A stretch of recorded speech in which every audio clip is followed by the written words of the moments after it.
How's it going, guys? So today I bring you another update on my Legacy, and it's been a while, I'll be honest. I mean, I haven't posted anything in a minute, and definitely nothing about my own personal vehicles, so let's just dive right into it. So this last 3 weeks has been pretty big for this car. I've got the rims on there. I got it lowered. I bought coilovers. I do all my own work and shit, so yeah. They are eBay coilovers from an SF Forester, so they're like, it's 04 through 08. I don't know, you kind of get what you pay for. They're not exactly perfect, they're not built for this vehicle specifically, but you know, they work. It's lowered. It was able to get aligned, or I was able to get it aligned at Flag Subaru, which is where I currently am. This lovely lighting up here on their sidewalk.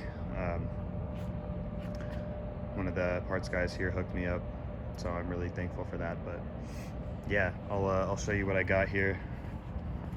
Let me actually run around to the other side. What I decided to throw on here is just some decent all seasons, kind of a cheaper one, but I didn't want to get some like no name brand, so I got Goodyears. These are Assurance, Goodyear Assurance, and they are 215/45 R17s on 08 through 11 WRX wheels, stock wheels. They are pretty damn wide. Probably the widest you can run on this car, if I'm honest, a 17x7, because that's a pretty meaty size there, and it without spacers, I think that is the size that you can go to, because I have less than a finger's width between my strut tower and the actual wheel, so it's a tight fit. But I'm loving the grip. Like, I can tell you, it is night and day with the ride height and the tire width. You have so much more traction now, and it's amazing actually how well this thing handles. So I'm actually extremely impressed with even just the eBay coilovers that I got for $230 on eBay. I'll put the link in the description for that, even though they're not for this car. I mean, I'm not running Fortune 500s or, you know, BC Racing coils, anything like that. Just some basic stuff. I mean, this is a cheap car. It's my daily. I'm not trying to put anything super high in performance on it. I mean, this car is very, very slow. So yeah, I'll do a little walk around for you. I've got this silver bumper on here, which I believe is new for this channel. I put that on a good long while ago, to be honest, and I just haven't shown it. So silver GT bumper, it's pretty beat up, but I got it for like 30 bucks, so it's kind of worth it. This is going to get painted white to match the rest of the vehicle sometime soon. I'll try to keep you guys updated on that. But we'll see. I don't know when I'm going to end up doing that, because I want to do it myself, and I want to do it right so it doesn't peel or anything like that. So yeah, this grill is different than I believe I showed before. I mean, all this stuff is from a long time ago, at least the bumper and the grill, so I don't quite remember. But I've got the custom grill, which I need to make a new one because it's starting to bubble up and stuff with this tape, because I had to fill in the gaps. I took the stock Outback grill, for those of you who don't know, and I cut out the slats on the edge and then put electrical tape, that's what you're seeing there, and then painted it. And this is some gutter guard mesh from Home Depot. Obviously I'm missing paint over here because I didn't paint it well. We've got the 2.5 GT badge on here, which I know what you're gonna say, this isn't a 2.5 GT. It's not even a 2.5, but I needed a badge to put in there because I didn't have like a whole lot. And that's just kind of what I had around. So I mean, it looks good. I'm probably gonna get a different badge or another one of these and Frankenstein it so it says a 2.2 GT. I think that would look cool. Obviously let me know if you have any suggestions in the comments, but that's kind of the plan. I've also got this chrome painted. It's not really chrome, it's like a silver type of thing, but I quite like how it looks actually. It's a very nice accent to this car, especially with the wheels and whatnot. This hood is new actually. It's from a Legacy GT, like I said. Same with the bumper. They're different vehicles, obviously, because it's a white hood and a silver bumper, but good find there. It's not in the best of condition. As you can see, it's got a lot of swirls on there, and then there's some deep gouging right here, but it doesn't bother me too much, to be honest. It's a 26-year-old car. I mean, you can see the massive crack in my windshield, which is way worse than that, so I mean, I'm not really worried, to be honest. This headlight is not actually the permanent headlight. I was doing a amber delete test trial because these amber plates on the side I don't really care for personally. I think it would look better if it was just clear, and so I was gonna do those. Obviously this one didn't reseal, so I'll have to get some new silicone stuff when I do the actual ones, but I just left it on there for now. Moving on, still got the damage. This is pretty low. I had to roll the fenders myself. I grabbed, for any of you who are curious, I might do a video on it, we'll see. You get a soft face mallet and a heat gun, or you can do a fender roller, you know, pick your poison, right? But a soft face mallet and a heat gun, you heat up that lip on the edge on the inside and just slowly pound it out with the mallet. It doesn't ruin the paint or the metal at all. It actually worked really well, and not having any issues with that. Still have the ruined thing there, the edge of the bumper, and so I might get a new rear bumper eventually, but it's really not something that bothers me too much. So yeah, my fronts do rub because I haven't rolled the fenders yet. I mean, they don't rub normally under normal driving, but if you're pulling into like a steep driveway thing, they will hit if you're not careful. So that's something to keep in mind if you are thinking about doing this to your car. Roll the damn fenders. You might not need to necessarily, but it's worth it for the peace of mind. And then you can go a little lower. You can see my fitment is pretty good. It's like flush. The rears are a little bit tucked. It's still actually functional, which honestly I think is one of the best things you can have in a car, is functional fitment. Also, a cop just drove past going super fast down there. But yeah, functional fitment. I'm really not that low. Check it out. And here's my hand for reference. So, I mean, it's a good, decent, you know, height. I haven't scraped on anything in that sense. I mean, the thing I'm worried about is my wheel hitting the fender well, and not the car hitting the ground, because this is my daily, like I've said, and it's nice to not hit stuff. So I'm keeping it. This is probably like stock STI height, I would say, maybe a little lower. It's not crazy low, but also it's kind of, it's down there, you know. It's enough to make it look super clean, in my opinion. I love the way this car looks now. Otherwise, you know, you get just the stock, basic everyday traffic, which, you know, I don't know, drive different, you know. It's my 2 cents anyway. I need window tint. That'll happen eventually. I'm not gonna go with 5%. I'll probably do like a 15, just to keep it darker, but it doesn't need to be blacked out. I'm kind of going for like a stormtrooper type of look here. Obviously all white. I'm gonna do white calipers, white mud flaps. The bumper is gonna get color matched. Ambers are gonna get deleted out of the headlights. Things like that. Probably a white dash cover or something like that. Who knows? I mean, I'm not 100% sure on that one yet, but stay tuned. The roof rack needs to be painted because you can see it's fading out pretty bad. We've got the faded out metal too on these wipers. I'm gonna pop the hood for you guys because I actually have changed a little bit in there over stock,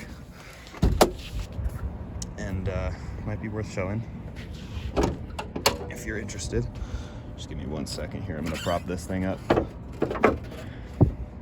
Now, for those of you who don't know, this is the single overhead cam. I believe it might be a phase 2, I'm not 100% sure. It's an EJ22 block, super reliable motor, but they're slow, like slow. When I say they're slow, get in this, drive the 2.2, and then get in a 2.5. You will notice immediately how much that dual overhead cam helps in the 2.5 models. But it's not worth it because the reliability of these is so much better. You don't have head gasket problems, anything like that. But I had to replace the alternator. This went out on me when the car was sitting for like 3 weeks, and then I got back in. I drove it one night, and then the battery light came on, and I was like, all right. So this is a used alternator I got at the junkyard. It's a Denso reman. Pretty happy with it. It works. It's like 30 bucks. So definitely a steal, because a remanufactured one, new, it is like 130. So I saved some money there, and I've got a 6-month warranty. Engine cover. This is from a first gen Legacy, and I retrofitted it. I just had to cut a little notch for the EGR hoses, but other than that, the same bolts just kind of go in the same spot. So if you want to do this, I think it looks sweet. Step back here for a second. Obviously, cold air intake, K&N, and I made my own adapter so that you can still have the mass airflow sensor on there. It's a very tight fit. It hits right up against my brake or my ABS unit, but if you have one of the models without the ABS, you'll be chilling there. It works. It definitely heat soaks during the day, but at night or when it's cold out, man, or especially after it just rained, you can tell it's got a little bit more torque. Obviously, I mean, you know, you're not going to be really picking up power with it, but you can tell, and it sounds good. I do it for the noise more than anything else. But yeah, I'll give her a start. Oh wait, real quick. This is why the Forester coilovers aren't the most ideal. You can see the caster would be off by the way that this camber plate is placed, because the Forester strut towers, the bolts are actually about here. And so this is supposed to be literally perpendicular with, I guess, this frame rail-ish.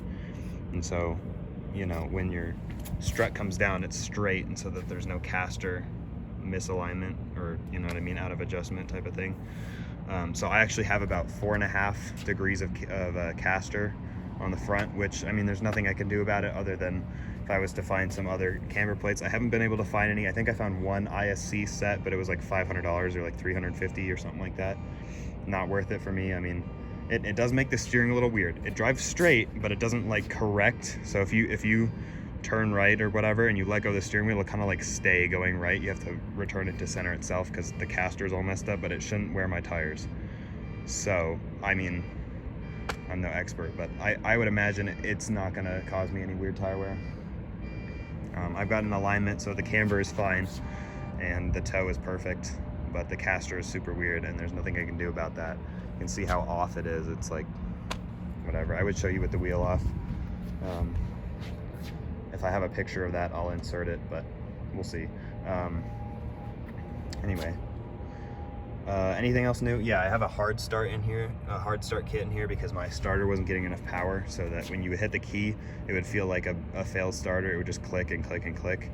And that basically hot wires the positive terminal to the starter wire. So when you hit the key, it jumps power directly off this to the starter contact point. It's more legit than it sounds. Like, it has fuses and a relay, or a fuse and a relay here. Got a fuse, you got your relay on there. So it's super legit. It's not gonna be like, you know, going around any of the existing anti-theft system type of thing. It's pretty legit. It's a Bosch kit too. I think it was like 30 bucks.